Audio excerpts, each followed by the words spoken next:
ආයු වැඩි වේවා, නිරෝගී වේවා, සුවපත් වේවා. ඒකයි ප්‍රාර්ථනාව. අද මැයි මාසේ 29 වෙනිදා මාසයක කෙලවර. මාසයක කෙලවර වෙද්දී ලංකාව කොතනද ඉන්නේ?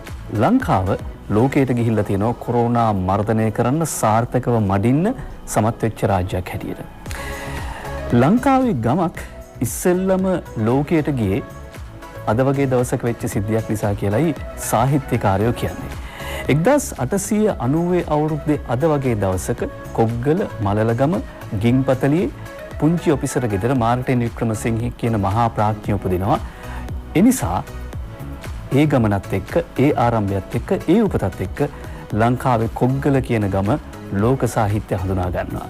මාර්ටින් වික්‍රමසිංහන් අද ජීවත්ව හිටියා නම් අද එතුමාගේ 130 වෙනි උපන්දිනය අපි ගෞරවයෙන් සිහිපත් කරගෙන මැයි මාසේ 29 වෙනිදා ජාතික පුවත්පත් වාර්තා කරන පුවත් මොනවද කියලා විමසන සූදානම්. මාධ්‍යවේදී ප්‍රසාද් මංජු මාතෙක් ඉන්නවා. අයිබෝන් ප්‍රසාද්. අද අපි කතාව පටන් ගනිමු. හොඳ පුවතකින් පටන් ගන්න පුළුවන්. අදට දවස් 27යි ආසාදිත කිසිවෙකු සමාජයෙන් හමු වී නැහැ කියලා සෞඛ්‍ය සේවා අධ්‍යක්ෂ ජෙනරාල් විශේෂඥ වෛද්‍ය අනිල් ජාසිංහ මහත්මයා කියනවා. අදට දවස් 27යි සමාජයෙන් කොරෝනා ආසාදිතයන් හමු වෙලා නැහැ. මේ වෙනකොට නාවික හමුදාවේ 3000ක් පමණ දෙනා ඊටාම සාර්ථකව නිරෝධායනය අවසන් කරලා තියෙනවා. දැන් තත්ත්වය හොඳයි. ඒ අනුව වෛද්‍ය ජාසිංහ මහත්මයා කියන ආකාරයට මේ වෙනකොට සමාජයේ පවතින ශ්‍රී ලංකාව තුළ පවතින්නේ කොවිඩ් ආසාදිත පොකුරු දෙකයි. එකක් තමයි නාවික හමුදා රණවිරුවන්ගෙන් සහ අනික් පැත්තෙන් විදේශගත ශ්‍රී ලාංකිකයන්ගෙන්. විදේශගතව සිට ලංකාවට පැමිණි ශ්‍රී ලාංකිකයන්ගෙන්. අපි ඉස්සෙල් එක පැත්තකට ගියොත් මේ නාවික හමුදා රණවිරුවන් පිළිබඳව අද ජාතික පුවත්පත් වාර්තා කරන පුවත් මොනවද කියලා ඉස්සෙල්ලා බලමු. රියදුරා සිටි කොටුව ගෆූර් ගොඩනැගිල්ල හුදකලා කරයි කියලා අද ලංකාදීපය වාර්තා කරනවා. ඊයේ දවසේදී වාර්තා වුණා කොටුව ගෆූර් ගොඩනැගිල්ලේ රාජකාරී කරමින් සිටි ශ්‍රී ලංකා නාවික හමුදාවට අයත් රණවිරුවෙක් කොවිඩ් ආසාදිතයෙක් බවට හඳුනාගත් බව. ඒ නිසා රියදුරා සිටි කොටුව ගෆූර් ගොඩනැගිල්ල හුදකලා කරයි. ලංකාදීපේ තවත් වාර්තාවක් ගෙනෙනවා. නාවික වෛද්‍යවරුන් සාම්පූර්ගෙන ගිය ගිලන් රථ රියදුරාට කොරෝනා සියල්ලෝම නිරෝධායනයට ඉන්දිකා රාමනායක වාර්තා කරන විදියට ත්‍රිකුණාමලයේ සාම්පූර් විදුරු නාවික හමුදා කඳවුරේ නිරෝධායන මධ්‍යස්ථානයේ නිරෝධායනය සඳහා යොමු කර සිටි නාවික හමුදා සමාජිකයන්ගේ PCR පරීක්ෂණයට අවශ්‍ය ජෛව සාම්පල් ලබා ගැනීමට කොළඹ ඉඳලා සාම්පූර් බලාගේ ගිලන් රථයක ගමන්ගත් නාවික හමුදා වෛද්‍යවරයෙක් ඇතුළු වෛද්‍ය කාර්ය මණ්ඩලයක් මේ අනුව නිරෝධායනට ලක් කිරීමට තීරණය කර තිබෙන බව තමයි ලංකාදීපේ වාර්තා කර සිටින්නේ.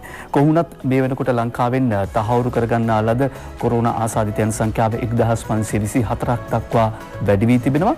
ඒ අතරේ සුව වෙච්ච ගණන 745ක්. තවමත් සුව වෙච්ච ප්‍රමාණය වැඩි වාසනාවට. ඊළඟට රෝහල්ගතව ප්‍රතිකාර ලැබෙන සංඛ්‍යාව 769යි. ඊයේ දවසේදී 55 දෙනෙක් වාර්තා වුණා. මේ අතරින් වැඩි පිරිස විදේශගතව සිට ශ්‍රී ලංකාවට පැමිණි ශ්‍රමිකයන්. ඔව් දිනු සතෙන්දී දැන් අර ගෆූර් ගොඩනැගිලි සිද්ධියත් සමග මේ සමාජ මාධ්‍යාලවල ගිය ප්‍රචාරයක් සමාජයෙන් මතුවෙලායි කියන කාරණේ කොළඹින් මතුවෙලා කියන කාර්යය මම හිතන්නේ ඒ වැරදි ප්‍රවෘත්තියක් තමයි ඒක ඉතාම ඉක්මනින්ම නිවැරදි කරා. නමුත් සමාජ මාධ්‍යාලවල ක්‍රියාකාරීන් මේ අවස්ථාවේදී වගකීමක් වෙනකොට ජනතාව බිය ගන්න නරකයි. මොකද රාජ්‍යීය ආරක්ෂකාංශ සෞඛ්‍ය බලධාරී දැඩි පරිශ්‍රමයක් දරනවා. මොකද පිටරටින් ඉන්න ශ්‍රී ලාංකිකයින්ට ඉන්න දෙන්න පුළුවන්. නමුත් ඔවුන් අපේ මිනිස්සු කියලා ඒ හැඟීමෙන් ගෙන්නන්නේ. සමහර අයට කොරෝනා වැළඳිලා තියෙන බව දැනගෙන තමයි ගෙන්නන්නේ. මොකද අපි ශ්‍රී ලාංකිකයින් නිසා. එතකොට මෙහිදී සහයෝගය ලබා දෙන්න ඕන. මොකද මේ පිරිස ගෙන්න ගන්න නැත්නම් ඒ චෝදනා කරන්නේ ආණ්ඩුවට. ගෙන්නලා යම්කිසි ආකාරයකින් මොවුන්ගේ සමාජයේ ව්‍යාප්ත වුණොත් කියන ආණ්ඩුව ආපහු ඉල්ලන් කෑවා කියලා. ඒ වගේ සටන් පාට පූරු හදාගෙන තමයි සමහර දේශපාලන පක්ෂ කාර්යාලය පිටිපස්සේ තියාගෙන ඉන්නේ. ඒ නිසා ඒවට ඉඩ දෙන්න සමාජයේ ඉඩ දෙන්න එපා. මොකද ජනතාව තියෙනවා දැඩි වගකීමක් ඉතා පරිස්සමෙන් මේ කාර්යයට දායක වන්න. දැන් එතකොට මේ වෙන විට දැන් ඊයේ දවසේ වාර්තා වෙච්ච ආසාදිතයන් අතරින් වැඩි පිරිසක් විදේශගතව ඉඳලා ලංකාවට ආපු ශ්‍රමිකයන් අතරින් රටවිරුවන් අතරින් වාර්තා වෙන්නේ. ඒ අනුව චෙන්නයි ඉඳලා ආපු පිරිසක් ඉන්නවා සහ විදේශගතව සිටි අර රටවිරුවන් තමයි වැඩිපුර ඉන්නේ. කුවේට් ශ්‍රී ලාංකිකයන් පිළිබඳව වැඩිපුර කතා වෙනවා. අද අරුණ පුවත්පත ඇතුල් පිටුවක වාර්තා කරනවා මේ පිළිබඳව විස්තරාත්මකව වාර්තාවක්. කුවේට්ෙන් එන විට කිසිම ලාංකිකයෙකුට කොරෝනා තිබුණේ නැහැ. කුවේට්හි ශ්‍රී ලංකා තානාපති වරයා ප්‍රකාශ කර බව නයන තරංග ගමගේ අරුණ පුවත්පතට වාර්තා කර සිටිනවා. මේ අය ලංකාවට එන්න කලින් පරීක්ෂා කළා. හැබැයි ඒ වෙනකොට ඔවුන්ට උණ තිබුණේ නැහැ කියලා කියනවා. මේ පිළිබඳව ජූඩ් සමන්ත පුත්තලම ඉඳලා වාර්තා කරන මේ ලිපියම සඳහන් කරනවා පහුගිය අප්‍රේල් 21 වෙනිදා තමයි තීරණය කරන්නේ කුවේට් රජය පොදු සමාකාලයක් ප්‍රකාශයට පත් කරන්න වීසා නැතුව ඒ රටේ ඉන්න ශ්‍රමිකයන්ට තමන්ගේ රටවල් වලට යන්න පොදු සමාකාලයක් ප්‍රකාශයට පත් කරනවා. එතකොට පහුගිය අප්‍රේල් 22 වෙනිදා තමයි වැඩිපුර ශ්‍රී ලාංකිකයන් ගිහිල්ලා බාර වෙනවා ඉරටට. බාර වුණාට පස්සේ පිරිමි උදවිය එක කඳවුරක කාන්තාවන් තවත් කඳවුරක රඳවනවා. විශේෂයෙන්ම පිරිමි උදවිය රඳවලා තිබිච්ච කඳවුරේ ශ්‍රී ලංකා, ඉන්දියා, පාකිස්තාන, නේපාල, බංග්ලාදේශ, ඊජිප්තු, ගානා, පිලිපීන ජාතිකයන් 7300ක් විතර රඳවලා තියෙනවා. මේ අතර ශ්‍රී ලාංකිකයන් 159 දෙනෙක් ඉඳලා තියෙනවා. ඊට පස්සේ දැන් මෝන් කියනවා තමන්ව පරීක්ෂාවට ලක් කළා කියලා කිව්වට උණ බැලුවලු. ඊට පස්සේ බ්ලඩ් චෙක් එහෙම නැත්නම් රුධිර පරීක්ෂාවක් කළාලු. එච්චරයි. ඊට පස්සේ පහුගිය 19 වෙනිදා ශ්‍රී ලංකාවේ විශේෂ ගුවන් යානා දෙකකින් මේ පිරිස ගෙනෙනවා. 290 දෙනෙකු මේ අනුව ශ්‍රී ලංකාවට ගෙනාව ඇවිල්ලා කුවේට් කඳවුරුවල රඳවා සිටි ශ්‍රී ලාංකිකයන් 290 දෙනෙක් මින්නේරිය ත්‍රිකුණාමලයේ ගිරාගමදී නිරෝධායනට ලක් කළා. එහෙනම් මෙතන PCR පරීක්ෂණ සිදු කරලා නැහැ නේ රටේ. දැන් මෙතනදී ඒක කියවෙන්නේ නැහැ. ඒතකොට එතන ප්‍රශ්නයක් නෝ සමහරට දැන් අපි දන්න සෞඛ්‍ය බලධාරීන් කියන දින 21ක් පමණ මේ ආසයි තත්ත්වය තියෙන පුළුවන්. ඒ වෛරසය කියන්නේ රෝග ලක්ෂණ මතු වෙන්නත් පුළුවන් මතු නොවෙන්නත් පුළුවන්. ඒ නිසා ඒ කාරණේදී මම හිතන්නේ දැන් පිටරටින් එන අය සම්බන්ධයෙන් නිශ්චිතම සෞඛ්‍ය සහතිකයක් දෙන්න අමාරුයි. ඔව්. දැන් මේකට තවදුරටත් විස්තර කරන විශේෂඥ වෛද්‍ය අනිල් ජාසිංහ මහත්මයාගේ ලිපියක් අරුණ පුවත්පත පළ කරනවා. රෝගී වූ ශ්‍රී ලාංකිකයන් නිරපා හරින්න කිසිම රටකට බෑ. මැද පෙරදිග ශ්‍රී ලාංකිකයන් ගෙන්වා ගන්න සාකච්ඡා දැන් ඔබ කල්පනා කරන්නේ විදේශගත වෙන්න ඔබේ ඥාතීන් කොහොමද කවද්ද ලංකාවට එන්නේ ගෙන්න ගන්න කියලා. මේකට පිළිතුරු ලබා දෙනවා. නැත්නම් මේ ඔබේ තියෙන ප්‍රශ්නෙට තමයි ජාසිංහ මහත්මයා පිළිතුරු දෙන්නේ. මුලින්ම ලංකාවට ගෙන්න ගත්තේ විදේශගතව සිටි ශ්‍රී ලාංකික සිසුවියන්. ඊට පස්සේ මැද පෙරදිග ඉන්න ශ්‍රී ලාංකිකයන් ගෙන්වා ගන්න කටයුතු කළා. හදිස්සියම මේ කුවේට් පොකුර අපි ලේසියට කියන්නේ එහෙමනේ. කුවේට් පොකුරෙන් රෝගීන් වාර්තා වෙන්න පටන් ගත්තයින් පස්සේ නිසි ක්‍රමවේදයක් සකසා ගැනීම තරමක අභියෝගයක් බවට පත් වුණා. පසුගිය දින කිහිපයේ කුවේට්හි සිට මෙරටට ආපු ගුවන් යානා දෙකෙන් 466 දෙනෙක් පැමිණියා. 466 දෙනෙක් පැමිණියා. ඒකෙන් 350කටම වෛරසය ආසාදනය වෙලා කියලා වෛද්‍ය ජාසිංහ මහත්මයා කියනවා. කොහොම වුණත් ඉදිරියේදී විදේශගත ශ්‍රී ලාංකිකයන් ගෙන්වා ගැනීමේ ක්‍රමවේදය පිළිබඳව දැන් සාකච්ඡා වෙමින් පවතිනවා. ඊ පෙරේද සාකච්ඡාවක් තිබුණා. ඒ නිසා දැන් තීරණ වෙලා තියෙන්නේ විදේශගත ශ්‍රී ලාංකිකයන් ගෙන්වා නොගෙන ඉන්නේ නැහැ. ගෙන්ව ගන්නවා. දැනට නිරෝධායන මධ්‍යස්ථානවල තියෙන ඉඩකඩත් සලකලා ගෙන්නන දවස් ගාන, ගෙන්නන වාර ගාන වෙනස් කරන්න තමයි තීරණය කළා තියෙන්නේ. මේකට ලංකාදීප පුවත්පතේ වාර්තාවක් ගෙනෙනවා. ඒ තමයි රට සිටින ශ්‍රී ලාංකිකයන් ගෙන්වීමට දින 2කට වරක් කටයුතු කරන බව. රට සිටින ශ්‍රී ලාංකිකයන් ගෙන්වීම දින 2කට වරක් සිදු කරන බව. විදේශගත ශ්‍රී ලාංකිකයන්ගෙන් දිනපතා ඔවුන්ව ගෙන්වා ගැනීමට කටයුතු නොකර දින 2කට වරක් මෙරටට ගෙන්වීමට රජය තීරණය කර ඇතැයි ජනාධිපති අතිරේක ලේකම් විදේශ සම්බන්ධතා පිළිබඳව අඩ්මිරාල් ආචාර්ය ජයනාත් කොළඹගේ මහත්මයා ලංකාදීපයට කියා සිටිනවා. කොහොමුණත් මේ අතරේ රටින් එන කොරෝනා රෝගීන්ට අමතර රෝහල් දෙකකුත් මේ වන විට සූදානම් කරලා තියෙනවා. ඒ හම්බන්තොට පැරණි රෝහල සහ ගිරාඳුරු කෝට්ටේ රෝහල මේ අනුව ගැටලුවට මුහුණ දෙන්න සූදානම් බව තමයි වාර්තා වෙන්නේ. ඒ අතරේ අද අරුණ පුවත්පතේ ප්‍රධාන සිරස්තලයේ සෞඛ්‍ය සේවා අධ්‍යක්ෂ ජෙනරාල්වරයා එක්ක යුද්ධ ප්‍රකාශ කරපු කතාවක්. සෞඛ්‍ය සේවා අධ්‍යක්ෂ ජෙනරාල්ගේ ප්‍රායෝගික නැති මාර්ගෝපදේශ 46ම සංශෝධනය කළ යුතුයි කියලා PHIලා කියති කියලා උදේජීවී ඒකනායක වාර්තා කරනවා අද අරුණ පුවත්පතට. එනෝ ප්‍රායෝගික ක්‍රියාත්මක කළ නොහැකි සෞඛ්‍ය නිර්දේශ ඇතුළත් මාර්ගෝපදේශ 46 යලි සංශෝධනය කරන්න කියලා තමයි මහජන සෞඛ්‍ය පරීක්ෂකවරුන්ගේ සංගමයේ ඉල්ලා සිටින්නේ.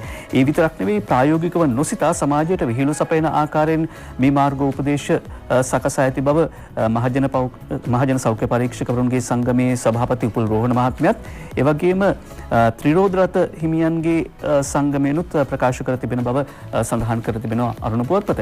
දැන් මෙතනදී ප්‍රශ්න දෙකක් මතුවෙන්න පුළුවන්. මොකද මේ මාර්ගෝපදේශ මාලාව සකස් කළේ සෞඛ්‍ය බලධාරීන් මේ පිළිබඳ දැනුවත් උදවිය අදාළ ක්ෂේත්‍රවලට ගිහිල්ලා ඒවේ ප්‍රායෝගික ක්‍රියාකාරීත්වය සලකා බලලා සමහරට ගැටලු තියෙන්න පුළුවන්. මොකද මේ අලුත් ක්‍රමවේදයක් හඳුන්වා දෙද්දී එහෙම ගැටලු තියෙන්න පුළුවන්.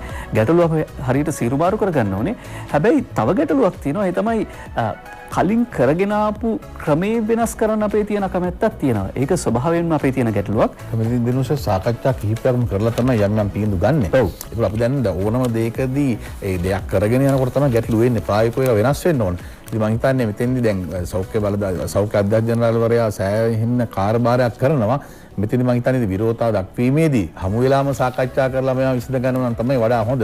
මොකද සෞඛ්‍ය බලධාරීන් විශේෂ වැඩපිළිවෙලක් සකස් කරලා තියෙන්නේ. දැන් ගැටලුවක් තියෙනවා නම් ඒ මොනවද කියලා මේ සාකච්ඡාවේදීම විසඳගත්තොත් තමයි වඩාත් හොඳ මාධ්‍ය හමු වලට එනවට වඩා.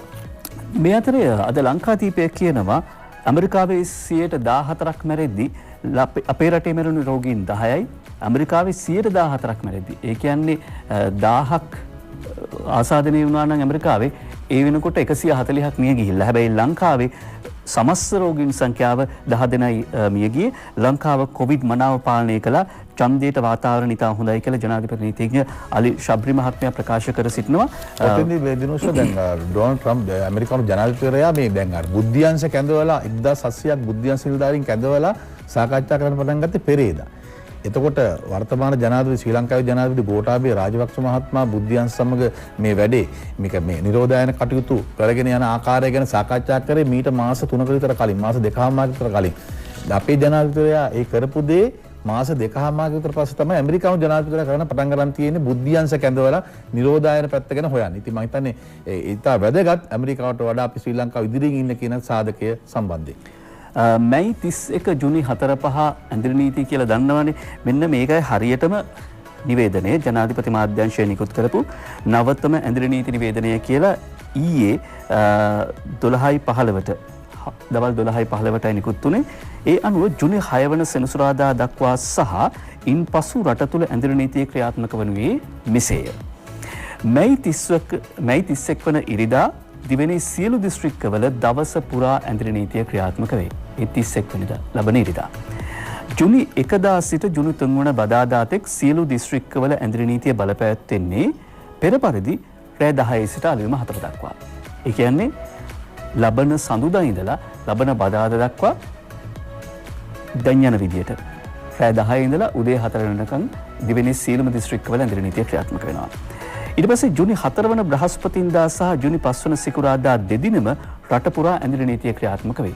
ජුනි 4, 5 කියන දවස් දෙකේ, ඒ කියන්නේ ලබන බ්‍රහස්පතින්දා සිකුරාදා දෙකේ මුළු දිවයින පුරාම ඇඳිරි නීතිය ක්‍රියාත්මක වෙනවා. ජුනි 6 වන සෙනසුරාදා සිට සියලු දිස්ත්‍රික්කවල නැවත දැනුම් දෙනතුරු ඇඳිරි නීතිය ක්‍රියාත්මක වන්නේ පෙර පරිදිම. ඒ කියන්නේ ලබන සතියේ හෙට නෙවෙයි ලබන සතියේ සෙනසුරාදායින් පස්සේ ආයේ රෑ 10යි උදේ 4යි අතර තමයි ඇඳිරි නීතිය ක්‍රියාත්මක වෙන්නේ. ඒ තමයි ජනාධිපති මාධ්‍යංශය ඊයේ දවල් 12:15ට නිකුත් කරපු නිවේදනය අනුව ඇඳිරි නීතිය ක්‍රියාත්මක වන ආකාරය. ඇඳිරි නීතිය එහෙම ක්‍රියාත්මක වුණත් ලංකාවේ කොවිඩ් මනාව පාලනය කළා. ඡන්දයට වාතාවරණය හොඳයි කියලා නීතිඥ අලි ශබ්රි මහත්මයා ඊයේ ශ්‍රේෂ්ඨාධිකරණයේදී ප්‍රකාශ කරනවා. ඒ ඉංගිය අනික් පැත්තෙන් ඇත්ත වගේ පේන්න පටන් ගන්නවා. ඒ තමයි ඡන්ද පත්‍රිකා මුද්‍රණයට සූදානම් කියලා අද ලංකාදීපේ වාර්තා කරනවා. ඡන්ද පත්‍රිකා මුද්‍රණයට සූදානමක් මැතිවරණ කොමිසම රජයේ මුද්‍රණාලයාධිපතිට දන්වයි කියලා. හැබැයි මේ ඡන්ද පත්‍රිකා මුද්‍රණය කිරීම ටිකක් පමා වෙලා තියෙනවා. සාමාන්‍යයෙන් සිරිත සහ ක්‍රමවේදය අනුව නාම යෝජනා බාරගෙන දවස් 2ක් ඇතුළත රජයේ මුද්‍රණාලයට දෙන්න ඕනේ මේ ඇනවුම, මේ ඕඩර් එක දෙන්න ඕනේ ඡන්ද පත්‍රිකා මුද්‍රණය කරන්න කියලා. හැබැයි දැන් නාම යෝජනා බාර අරගෙන මාස 2කුත් දවස් 6ක් ගත වුණාට පස්සේ තමයි මේ ඇනවුම ගිහිල්ලා තියෙන්නේ. ඒක ප්‍රශ්නයක්. මොකද මේ කියන විදිහට මාර්තු මාසේ 21 වෙනිදා විතර වගේ වෙද්දි කිසිම ගැටලුවක් තිබිලා නැහැ. තාක්ෂණික ගැටලුවක් තිබුණේ නැහැ මේ ඇනවුම බාර දෙන්න. කොරෝනා වසංගතයේ තරම්ම ලංකාවේ ව්‍යාප්ත වෙච්ච තත්ත්වයක් තිබුණේ නැහැ. එහෙම තියෙද්දිත් ඇයි නියමිත දිනට මේ ඇනවුම බාර නොදුන්නේ කියන එක අද මව්බිම් පුවත්පත ප්‍රශ්නයක් විදියට නගනවා. ස්වාධීන මැතිවරණ කොමිෂන් සැබැනු ඇනවුම ඔස්සේ ඡන්ද පත්‍රිකා ලක්ෂ 170ක් මුද්‍රණය කිරීමේ කටයුතු කොහොමුණත් අද දවසේදී ආරම්භ කරන බව, ඒ කියන්නේ සෞඛ්‍ය උපදෙස් වලට අනුව මේ මුද්‍රණ කටයුතු ආරම්භ කරන බව අද පුවත්පත් ගණනාවක් වාර්තා කර තිබුණා. ඔව්. ඔතනදී දැන් අර සාමාන්‍ය දැන් ඔබ කිව්වා වගේ මැතිවරණ කියන්නේ නාම යෝජනා වලින් පස්සේ තමයි දින දෙකක් ඇතුළත මේ බාර දෙනුන ඇනවුම්. දැන් ඇනවුම් බාර දීලා තියෙන්නේ මාස 2කුත් දින 6ක් ගත වෙලා. ඒකට මොකද යම්කිසි සැකයක් මතුවෙනවා ඇයි එහෙම පරක්කු කරේ කියලා. මොකද නීතිමය ප්‍රශ්නයක් නැත්තම්, තාක්ෂණික ප්‍රශ්නයක් නැත්තම් ඇයි මේ ඇනවුම ප්‍රමාද කළේ කියන කාර්ය දැන් රජයේ මුද්‍රණාලයේ යම්කිසි ප්‍රශ්නයක් තියෙනවා. මොකද එතනත් යම්කිසි කොටසක් කැමති මේක මුද්‍රණය කරන යම්කිසි කොටසක් තවමත් හංගනවා මේ ඇනවුම ආවේ නැහැ කියලා සමහරු කියනවා. එතකොට අද දවසේ මේ මුද්‍රණය කිරීම ආරම්භ කරන්න ඕනේ. මොකද දින 14ක් ගත වෙනවා මුද්‍රණය කරන්න. මෙට්‍රික් ටොන් ඒක විශේෂ ආරක්ෂිත කඩදාසි දිය සලකුණ වෝටර්මාර්ක් සහිතව ඉන්දුනීසියාවෙන් ආනයනය කළ තුන මෙට්‍රික් ටොන් 200ක්. ඒතර ඔබ දන්නවා දිනස පහුගිය කාලේ මේ ගින්නකුත් හටගත්තා මේ කිට්ටුව.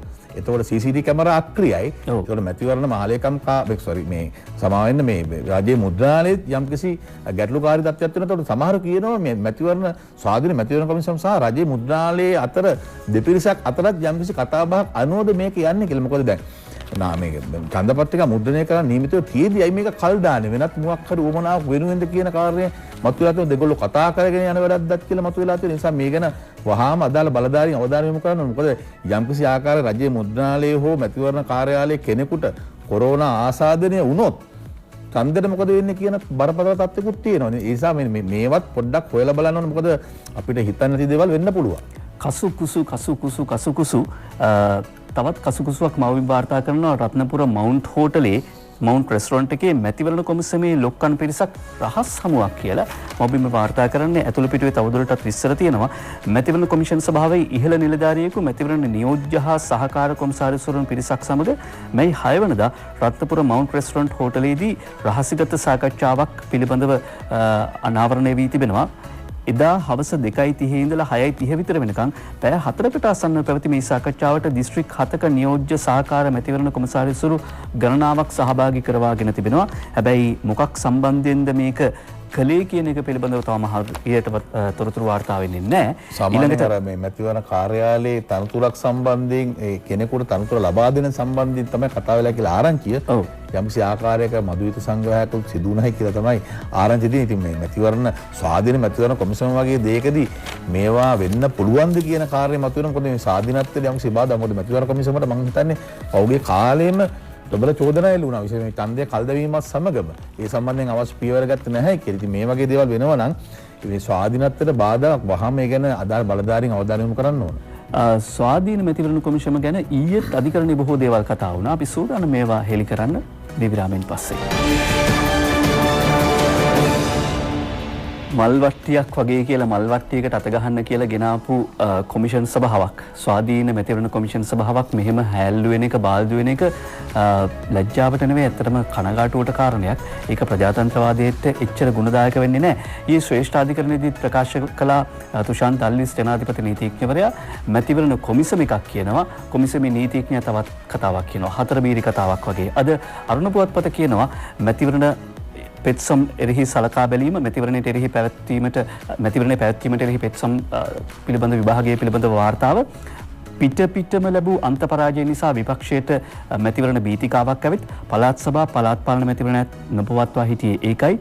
දැන් පාර්ලිමේන්තු මැතිවරණයට බයේ ඒ නවත්වන්න අධිකරණයට ගිහින් මැතිවරණ කොමිසමත් ඔවුන් සමග හවුල් වී ඡන්දයේ කල් දැමීමට හැකි හැම දෙයක්ම කරනවා.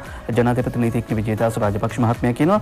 ඔහු ඊයේ ශ්‍රේෂ්ඨාධිකරණයේදී කියා සිටියා නාම යෝජනාව බාර දීලා තියෙන පෙත්සම්කරුවන්ම ඉල්ලනවා ඒවා නිත්‍යානුකූල නැහැ. ඒ නිසා බලරහිත කරන්න කියලා අධිකරණයෙන් ඉල්ලා සිටිනවා.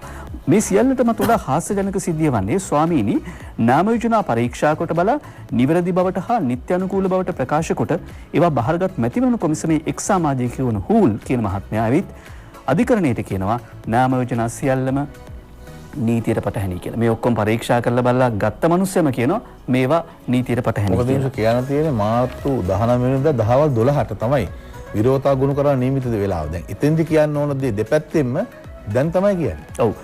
ජනාධිපති නීතිඥ ගාමිණී මාරපන මහත්මිය ශ්‍රේෂ්ඨාධිකරණයේදී සඳහන් කළා මැතිවරණය අත්හිටුවන්න ඉල්ලූ සියලු පෙත්සම්වල අරමුණ විනිසුරු මඩුල්ල නොමග යවා දේශපාලන අරමුණු ඉටු කර ගැනීමයි. ස්වාධීනයි කියන මැතිවරණ කොමිසමද ඊට හවුල් වී සිටීම අවසනාවක්. මේ පෙත්සම් විභාගයට ගැනීමට ශ්‍රේෂ්ඨාධිකරණයේ විනිසුරු තුමන්ලා වන ඔබට කිසිදු නීතිමය ප්‍රතිපාදනයක් නැහැ කියලා ශ්‍රේෂ්ඨාධිකරණයේදී සඳහන් කරනවා.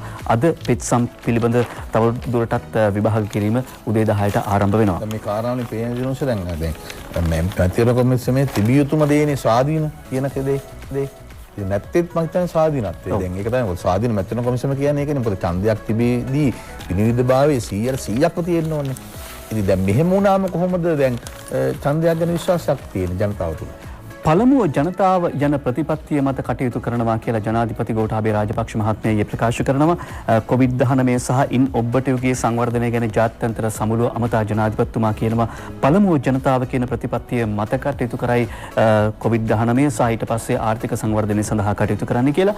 මව්බිම මෙහෙම වාර්තා කරද්දී චාරුපයක් එක්ක මව්බිම ඊළඟට මුල් පිටුවේ වාර්තා කරනවා තොණ්ඩමන්ට ජනපතිගේ අවසන් ගෞරවය කියලා. මව්බිම මුල් පිටුවේ වාර්තා කරනවා ජනාධිපති ගෝඨාභය රාජපක්ෂ මහත්මයා ඊයේ පාර්ලිමේන්තු සංකීර්ණයේදී අභාවප්‍රාප්ත ආරුමගම් තොණ්ඩමන් හිටපු අමාත්‍යවරයාට අවසන් ගෞරව දැක්වූ ආකාරය මව්බිම ඇතුල් පිටුවක වතු සටනින් සදහටම නික්ම යන තොණ්ඩමන් කියලා ඡායාරූප සහිතව වාර්තාවක් පළ කරනවා. ඊයේ දවසේදී පාර්ලිමේන්තුවට දේහය රැගෙන ගිය අවස්ථාවේ ඡායාරූප අනුපක්ෂ විපක්ෂයේ සියලුම දෙනා බහුතරයක් ඇවිල්ලා අවසන් ගෞරව දැක්වුවා. මෙතෙන්දී වැදගත්ම දෙයක් තවත් කාරණයක් කියන්න මේ දිනුෂරෙන් තොණ්ඩමන් මහත්මයා ගත්තම දැන් 90 දශකයේ වතුකරේ තරුණ පරපුරටත් මේ උතුරේ දෙමළ කියන්නේ අන්තවාදී තරුණ කොටස් වල පොඩි සංවිධානයේ බැල්ම හෙලෙන්න ආවා 90 දශකයේ මුල. ඒ අවස්ථාවේදී වතුකරේ නැතම් නායකයින් පවා ඒකට අනුබල දුන්නා. නමුත් අරුමුගන් තොණ්ඩමන් මහත්මයාගේ දැඩි පරිශ්‍රම නිසා තමයි වතුකරේ ජනතාව වතුකරේ තරුණයන් තුවක්කු ගත්තේ නැත්තේ. මේ මතවාදී පිළිගත්තේ නැත්තේ. ඒ නිසා විශේෂ ගෞරවයක් හිමිවන්න ඕනේ අමාරු අවස්ථාවේදී වතුකරේ තරුණයන් අන්තවාදී මුදවා ගැනීමට අරුමුගන් තොණ්ඩමන් මහත්මයා කටයුතු කළා. ඔව්. අද දිනමින වාර්තා කරනවා දේශපාලන දිවියට වසර 50ක් සම්පූර්ණ කිරීම ගැන ඉන්දියා අග්‍රාමාත්‍ය නරේන්ද්‍ර මෝදි මහතා ශ්‍රී ලංකා අග්‍රාමාත්‍ය මහින්ද රාජපක්ෂ මහත්මයාට දුරකථනින් සුබ පැතූ බව. ඒ අතරතුර දැන් මහින්ද රාජපක්ෂ අග්‍රාමාත්‍යවරයාගේ දේශපාලන දිවියට අවුරුදු 50ක් සම්පූර්ණ වෙනවා වගේම ඒත් එක්කම 70 පාර්ලිමේන්තුවට ආපු තවත් ජ්‍යෙෂ්ඨෙක් ඉන්නවා අවුරුදු 50ක් සම්පූර්ණ කරන. ඒ තමයි ඉදා ලංකා සම සමාජ පක්ෂ නියෝජනය කරපු වාසුදේව නානායක කරමාතතුමා. ඔහු කරන ප්‍රකාශයක් අද මව්බිම් පුවත්පතේ සඳහන් කරනවා සාක්ෂි වසන් කිරීම දණ්ඩ නීති සංග්‍රහයේ ප්‍රබලම වරදක්. අනතුර සිදු කළේ රේදුරු බවට චම්පික කියලා තියෙන අමූලික බොරුවක්. අපරාධකාරයන්ට දේශපාලනඥයෝ පමණින් ඒ අපරාධ වලින් වසන් වෙන්න බෑ. අපරාධකාරයන්ට දේශපාලනඥයන් වූ පමණින් වසන් වෙන්න බෑ අපරාධ වලින් කියලා ඔහු ප්‍රකාශ කර සිටිනවා. ඊට පස්සේ අපි කැමති අරුණ පුවත්පතට යන්න. අරුණ පුවත්පත වාර්තා කරනවා එක්සත් ජාතික පක්ෂයේ කෘත්‍යාධිකාරී මණ්ඩල රැස්වීම අද පැවැත්වෙන බව. එක්සත් ජාතික පක්ෂයේ කෘත්‍යාධිකාරී මණ්ඩලය අද රැස්වීමට නියමිතව තිබෙන්නේ කුමන කාරණා සඳහාද කියන එක සඳහන් කරනවා. එක්සත් ජාතික පක්ෂ කෘත්‍යාධිකාරී මණ්ඩල රැස්වීම අද උදේ 10ට සිරිකොත මූලස්ථානයේදී රැස් වෙනවා. ඉදිරි මැතිවරණයට මුහුණ දෙන ආකාරය හා වත්මන් දේශපාලන තත්ත්වය පිළිබඳව මෙහිදී සාකච්ඡා කරන බව පක්ෂ මහ ලේකම් අකිල විරාජ් කාර්යවසම් මහත්මයා ප්‍රකාශ කර තිබෙනවා.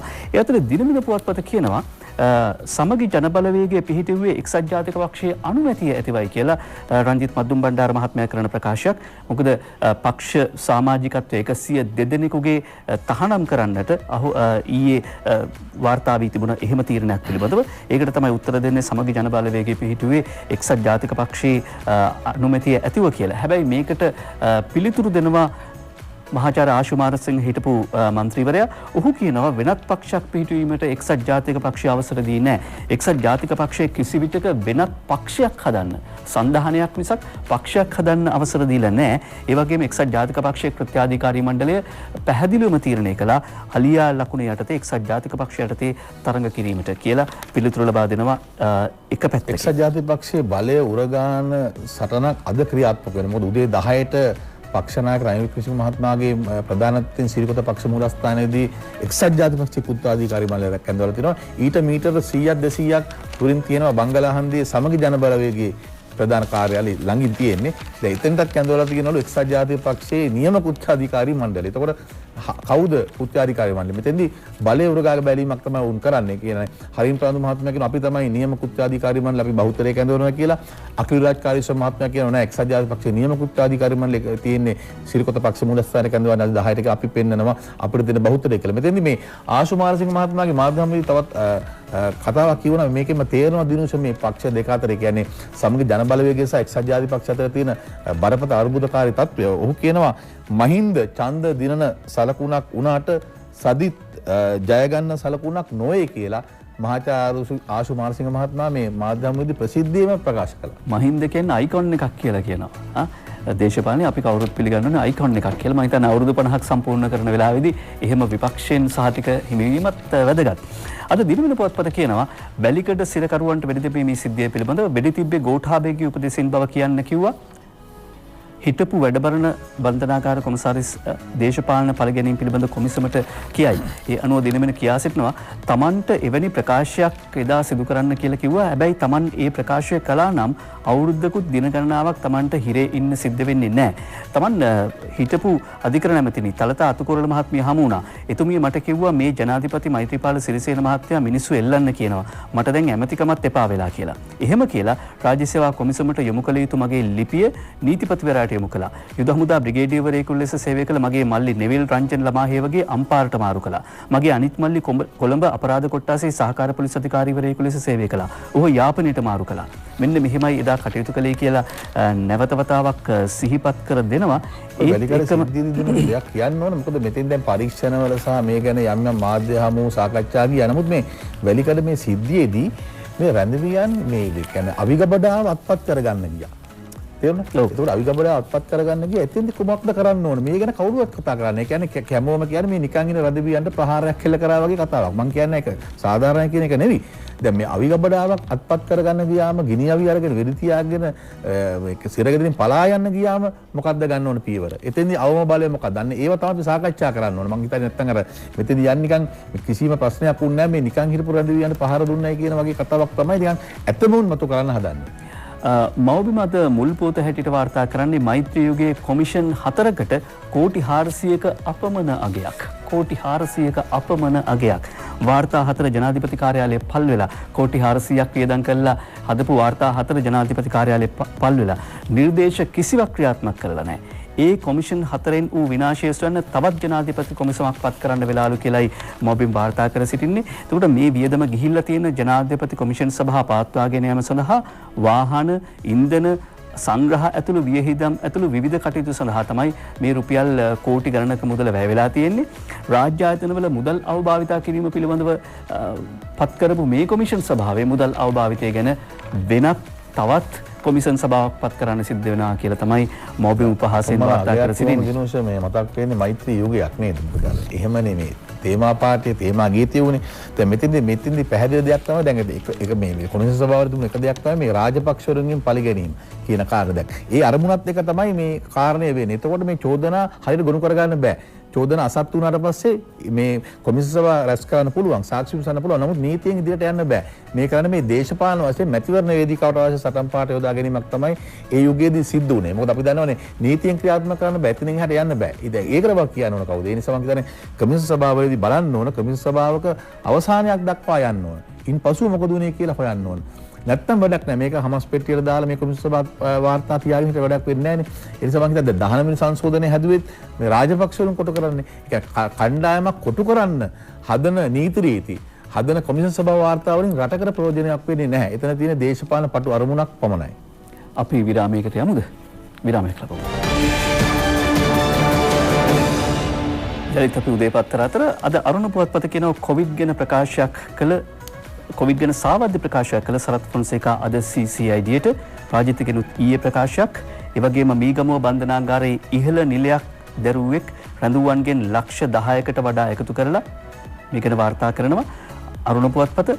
තවත් කාරණයක් ආලි අඩිබෙම්බු ප්‍රාදේශීය ලේකම් පගාව ගනිද්දී අත්අඩංගුවට පගාව ගනිද්දීම රුපියල් ලක්ෂ 3ක් ඒ ගාණක් අල්ලසක් විදියට ලබා ගනිද්දී අත්අඩංගුවට ගෙන තිබෙනවා. ඒ අරුණ පුවත්පත වාර්තා කරන කාරණා ඊට පස්සේ මව්බිම් පුවත්පත කියනවා මුල් පුවතක් හැටියට වාර්තා කරනවා කාබින්දට අපහාස වන වීඩියෝව හා පොලිස් පරීක්ෂණ වලට බාධා කිරීම පිළිබඳව හරින්ගෙන් CCD පැය 3ක් ප්‍රශ්න කරයි කියලා අර කුණුරහ වීඩියෝව ගැන තමයි මේ කතාව යන්නේ. කට්ටිය වැස්ස එන්න කලින්ම නාගන්නවා වගේ පේන්නේ. අදාළ වීඩියෝව හරින් ප්‍රනාන්දු මහතාට ලැබුණේ කෙසේද යන්න මෙහිදී පොලිස් නිලධාරීන් ප්‍රශ්න කර ඇති බව පොලිස් ආරංචි මාර්ග පවසනවා. ඊට අමතරව කොළඹ අපරාධ කොට්ටාසේ නිලධාරීන් ශැන්ග්‍රීලා සුපිරි මහල් නිවාස සංකීර්ණයේදී මල්ෂා කුමාරතුංග මහත්මියගෙන් ප්‍රකාශ ලබා ගැනීමට ගිය අවස්ථාවේ පොලිස් පරීක්ෂණ වලට බාධා වන අරින් හැසිරීම පිළිබඳවද හරිම් ප්‍රනාන්දු මහත්මයාගෙන් ප්‍රශ්න කර තිබෙනවා. දැන් මේක චිත්‍රපටයක් වගේ මුල් වෙන්නේ කුණු රස වැහෙන වාර්තාවක් එහෙම නැත්නම් වීඩියෝවක්. එතකොට මේක කවුද මේ සමාජ ජාලවලට මුදාහැරියේ කියන එක පිළිබඳව පැමිණිල්ලක් ලැබෙනවා. ඊට පස්සේ යන්නේ ශැන්ග්‍රීලා හෝටල් සංකීර්ණයේ තියෙන සුපිරි මහල් නිවාස සංකීර්ණ වලට.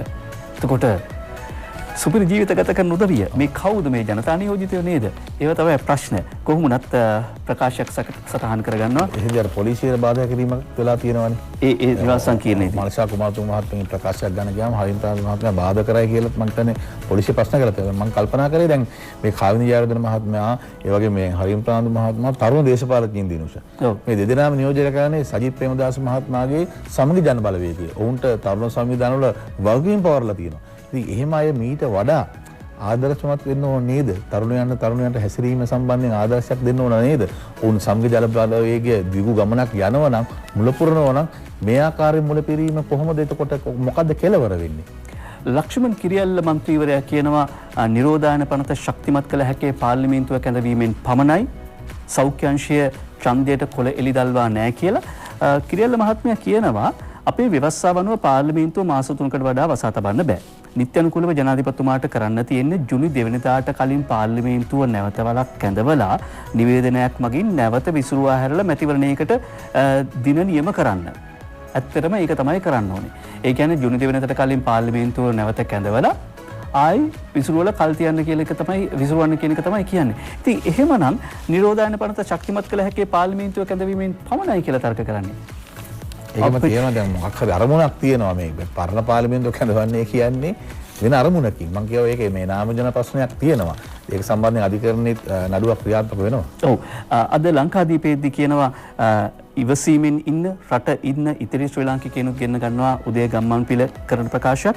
ඉක්ුත් රජය වී අලෙවි මණ්ඩලයේ වී අඩු මිලට විකුණා දැම්මේ ඇයි විශේෂ පරීක්ෂණයක් කළ යුතුයි කියලා හිටපු රාජ්‍ය අමාත්‍ය මහින්දයාප අබේවර්ධන මහත්මයා සඳහන් කරනවා. 2016 ආණ්ඩුව බාර ගන්න මොහොත වෙද්දී එක වී8ක්වත් තිබුණේ නැහැ කියලා. ඒ කියන්නේ 2015 ආණ්ඩුව බාර දෙද්දී හැම විටම වී අතිරික්තයක් සහල් අතිරික්තයක් සහිතවයි වී අලෙවි මණ්ඩලයේ කටයුතු කරේ. හැබැයි පහුගිය කාලේ රුපියල් 24ට වී කිලෝවක් විකුණලා තියෙනවා. ඒක කොහොමද සිද්ධ වුනේ කියලා පරීක්ෂණයක් කරන්න. එහෙමනම් මේ අද පවතින වී සහ සහල් අර්බුදයට කවුද වග කියන්න ඕනේ කියලා මහින්දයාපා 2015 කරනවා. ඒ රට බාර දෙනකොට වී අතිරික්තයක් තිබුණා. මොකද ඒකනේ උන්ට ගබඩා කරන්න බැරි නිසා කියලා මේ මත්තල ගුවන්තොටුපොලේ වී ගබඩාවක් කරේ. ඒ කියන්නේ ලෝකෙ මුල්වරට මේ ගුවන්තොටුපොලක වී ගබඩාවක් ඇති කරේ ඒ ආණ්ඩුවෙන් ඒක නිසා තමයි. ඔව්. මෞබින් පුවත්පත වාර්තා කරන සිරස්වල කිහිපයකට ඉක්මනින්ම අවධානය යොමු කරමු. නුවරඑළියට සරසවියක් තොණ්ඩමන මාත්‍යවරයාගේ සිහිනය ඉටු කර දෙන බව උසස් අධ්‍යාපන මාත්‍ය ආචාර්ය බන්දුරු ගුණවර්ධන මහත්මයා සඳහන් කරනවා. ඒ වගේම ඩෙන්ගු වලට මුහුණ දෙන්න රෝහල් සූදානම් කරන්න සෞඛ්‍ය අංශ මෙතෙක් COVID-19 මර්ධනය කිරීම සඳහා කටයුතු කළා. ඉතාම ප්‍රශංසනීයයි.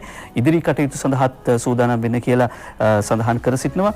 ඊළඟට නරක් වූ ලොකු ලුණු කිලෝ 50000ක් කොටහේනේ ගබඩාවක හිට අනිද්දා ඔබේ මගේ කුස්සියට එන්න ඉඩ තියෙනවා. රුවන්ත නිතුල්ගස්පිටිය වාර්තා කරන්නේ නරක් වූ ලොකු ලුණු කිලෝ 50000ක් කොටහේනේ ගබඩාවක කියලා. ඊට පස්සේ හාල් වලට අලුතින්ම උපරිම සහල් උපරිම මිලක් නියම කළා. ඒ පිළිබඳවත් අද මම පුවත්පත මතක් කරනවා. ටෙලිනළුවගේ පුතා ලක්ෂ 65ක කුඩු සමග අල්ලයි මේක පහුගිය දවසක කැලණිය ප්‍රාදේශීය සභාවේ විපක්ෂ මන්ත්‍රීවරයෙක් අත්අඩංගුවට ගත්තා. මේ කුඩු සම්බන්ධ සිද්ධියකට ඔහුගෙන් ලබාගත් තොරතුරු අනුව තමයි පොලිසිය මේ වැටලීම කරන්නේ. ඒ අනුව මත්කුඩු සම්බන්ධ නඩුවකට අත්අඩංගුවට ගෙන සිටින දැනට මීගම බන්ධනාගාරයේ රඳවා සිටින ජනප්‍රිය ටෙලිනාට්‍ය නළුවෙකුගේ පුතුට විසින් මෙහෙම ලද මහා පරිමාණ මත්කුඩු සහ ඩාන්සිං ටැබ්ලට් ජාවාරමක් වැටලූ පැලියගොඩ කොට්ටාස අපරාධ විමර්ශනාංශයේ නිලධාරීන් රුපියල් ලක්ෂ 65කට අධික වටිනාකමකින් යුත් හෙරොයින් මත්ද්‍රව්‍ය තොගයක් අත්අඩංගුවට ගෙන තිබෙනවා. මේ අතරේ මේ විදේශ පුවත් දිහා බැලුවාම ටිකක් ඇඟ හීතල වෙනවා. අරුණ පුවත්පත කියනවා යුද්ධ කරන්න සූදානම් වෙන්න චීන ජනාධිපති ෂී ජින්පින් කියයි. චීනයේ අයවැන්න ආරක්ෂක කටයුතු සඳහා වෙන් කරන ප්‍රතිපාදන ඇමරිකානු ඩොලර් බිලියන 178කින් වැඩි කිරීමට චීන ජනාධිපතිවරයා තීරණය කළා තිබෙනවා. ඒ කියන්නේ 6.6කින් ආරක්ෂක වියදම වැඩි කළා තිබෙනවා. මේ ආරක්ෂක වියදම වැඩි කරන්නේ විශේෂයෙන්ම දකුණු චීන මුහුදු කලාපයේ කේන්ද්‍ර කරගෙන ඇමරිකාව සහ චීනය අතර සිදුවන මේ ආරක්ෂක මෙහෙයුම් සහ ගැටුම්කාරී තත්ත්වයන් මැද ඒක ඉතාමත්ම මේ විමසුම් සහගත කාරණයක්. ජාත්‍යන්තර මාධ්‍යවල අවධානයට ලක් වෙන කාරණයක්. ඒ අතරේ අද මෞබිම් පුවත්පත වාර්තා කරනවා විදේශ පුවත් අතරේ කළු ජාතිකයාගේ ඝාතනයෙන් ඇමරිකාව ඇවිලේ කියලා. සුදු ජාතික පොලිස් නිලධාරියෙකු කළු ජාතිකයාගේ ගෙල පාගන වීඩියෝවක් එළියට ඇවිල්ලා තියෙනවා. ඇමරිකාවේ මිනියාපොලිස් ප්‍රාන්තයේ පොලිසිය විසින් අමානුෂික අන්දමින් සිදු කරන ලද මනුෂ්‍ය ඝාතනයක් පිළිබඳව මේ වාර්තා වෙන්නේ. ඒ අනුව දැන් ඇමරිකාවේ මානව හිමිකම් ඇමරිකාවේ ප්‍රජාතන්ත්‍රවාදය රෙද්ද පල්ලෙන් බේරෙන්න පටන් අරගෙන. අපි නැවත ලබන සඳුදායි මුණ ගැහෙන්නේ ඔබට සුවදායි සතයන්තයක්. ආයුබෝවන්.